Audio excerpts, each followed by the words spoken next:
yang dulunya mungkin tersangka Ya, atau sebagai saksi? kami melakukan pemeriksaan terhadap 30 orang dalam hal ini sebagai saksi, kemudian juga sebagai terduga korban, dan pada waktu itu Ibu PC masih berstatus sebagai saksi, bukan sebagai tersangka pada saat pemeriksaan, dan juga kemudian terhadap para tersangka.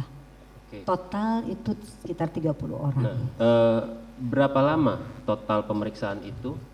Kami lakukan di dalam tim, ada 12 orang dari anggota Asosiasi Psikologi Forensik Indonesia dalam Himpunan Psikologi Indonesia.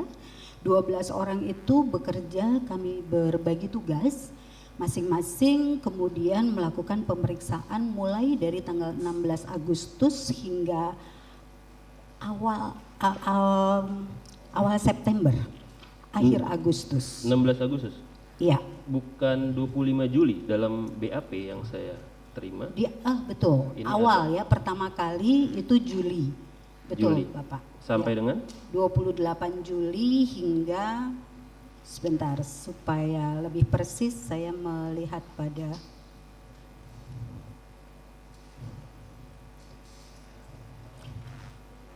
sampai 24 Agustus, Bapak.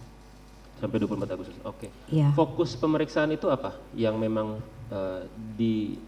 maksud dan tujuan dari pemeriksaan itu sendiri? Ya, fokus adalah pada profil psikologis masing-masing pihak yang kemudian dikaitkan dengan perilaku yang terkait dengan perkara ini. Oke, metode pemeriksaan sendiri yang Ibu gunakan apa, Bu? Metode pemeriksaan kami menggunakan multi metode, jadi bukan hanya satu metode. Yang pertama kami menggunakan rangkaian baterai tes. Jadi baterai tes itu berbagai alat tes psikologi untuk mengukur kepribadian. Kita tidak hanya menggunakan satu alat tes saja. Begitu juga untuk kecerdasan dan juga kondisi emosi psikososial dari para tersangka dan yang sekarang menjadi terdakwa.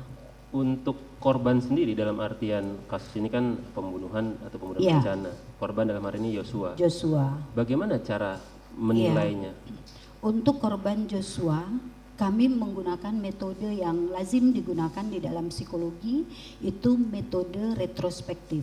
Jadi kami mencari data dari orang-orang signifikan, termasuk keluarga di Jambi, teman-teman dekatnya, teman-teman kerjanya semasa di Jambi, teman sekolahnya, dan juga teman-teman kerjanya di Jakarta. Oke, kalau tadi untuk yang para tersangka, Ibu kan menggunakan data-data secara langsung ya? Langsung, betul. Mungkin kalau penelitian ini bisa dikatakan data primer. Primer. Kalau misalkan untuk korban, data sekunder berarti kan? Betul. Nah, tingkat validitas atau probabilitasnya itu bagaimana? Sama nggak? Tergantung pada keragaman keterangan, kelengkapan keterangan yang kami dapatkan. Memang pada korban Joshua di sini ada keterbatasan data sehingga kami tidak bisa menyimpulkan secara detail dan lengkap pada beberapa aspeknya. Lalu bagaimana cara menutup informasi-informasi itu? Kami menyampaikan apa adanya pada saat ada data yang bisa dianalisis cukup dan mana data yang tidak cukup sehingga kita tidak mampu untuk menganalisis secara maksimal. Dalam BAP sudah kami sampaikan keterbatasan data pada data apa dan data mana yang kami bisa simpulkan. Artinya itu yang terbaik dari data yang memang sudah ada ya? Betul. Kalau misalkan ada data tambahan itu bisa saja berbeda simpulannya. Jika ada data tambahan kami akan menganalisis.